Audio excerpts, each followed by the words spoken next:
Hi, I'm Thaddeus. And I'm Danielle. To begin, Danielle and I, once we first started dating in high school, I felt like I had met the love of my life. Like, nothing could be better than this one paying attention to me. And maybe about 3 or 4 weeks in, I knew I was going to marry her. And I don't think she had the same idea. I was not in that place at all. But our relationship grew, and we stayed together all throughout high school. And on graduating, I joined the Marines, and somehow Danielle stuck with me through the whole thing. And I went away to college, so we did the long distance thing for about, 4 or 5 years. Mm-hmm. But the whole time,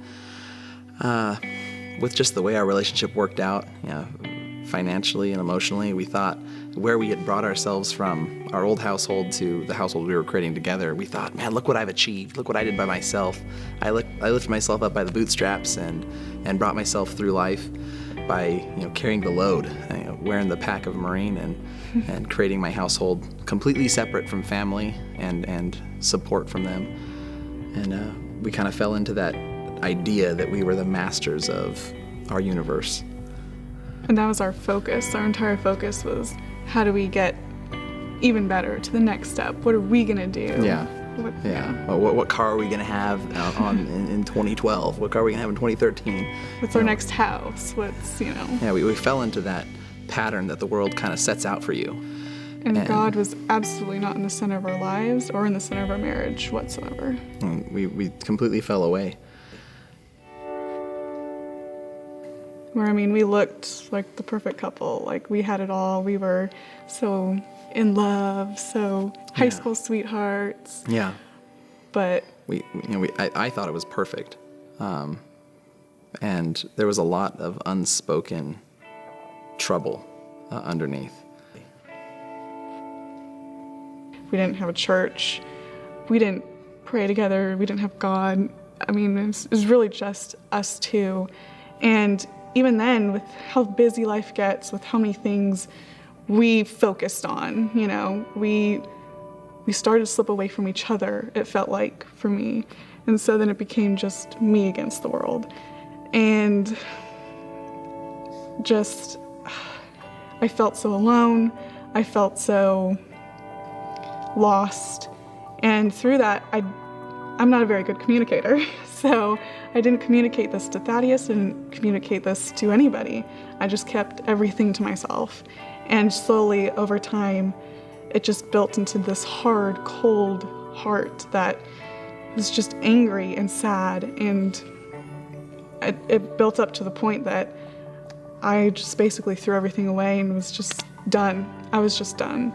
And I felt there was no hope for our marriage, for our life. There was just nothing. And it wasn't until this most important thing in the universe to me was threatened to collapse that I finally thought, who can help me? What's the next step? How do I get out of this situation? Because I don't want to lose it. And the only answer that came to my mind was God. And I fell on my knees and begged him for an opportunity to save everything. Which was just this one thing, just marriage. That was everything. This relationship, my best friend. And that's when, like I said, we were ignoring God, and he's moved in the most powerful way and said, no, you're not going to ignore us or ignore me. You're not going to lose. I'm here for you. This is going to happen. I'm going to save your marriage. I'm going to save your life. And he did. Mm-hmm. I prayed for the first time in years. Yeah. When even just a few days ago I had renounced God entirely.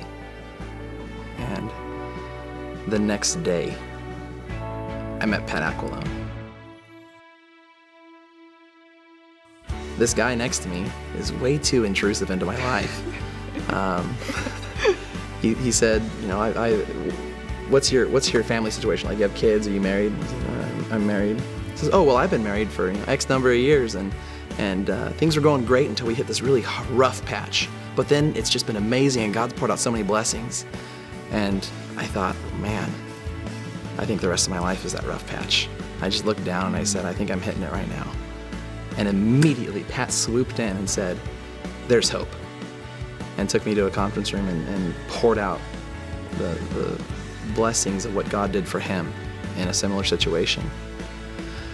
And since then, it's just been life-giving to have this new focus on God and ask him for help and come to this church and meet these people that have poured themselves out for us. That everybody's saying to us, look what God's done for me. Look what we've got. And we see so much fruit and we're thinking, man, We want that. we've been missing out on all that For sure. for so long. For so long, it was just us two. And we thought, oh, we can do everything ourselves. We didn't have a community. We didn't have God. We didn't have anything. And being in this church was just like, oh my gosh, what have we been missing? All these people are so amazing and supportive and encouraging. And that's all because they have God. And now we do too. And it's been amazing. They say at your first day and every day that this is a family, but I mean, it's truly a family.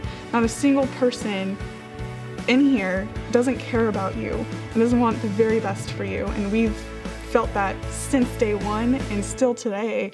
And it's amazing. If you're looking for a church, I don't think you should go anywhere else but Grace.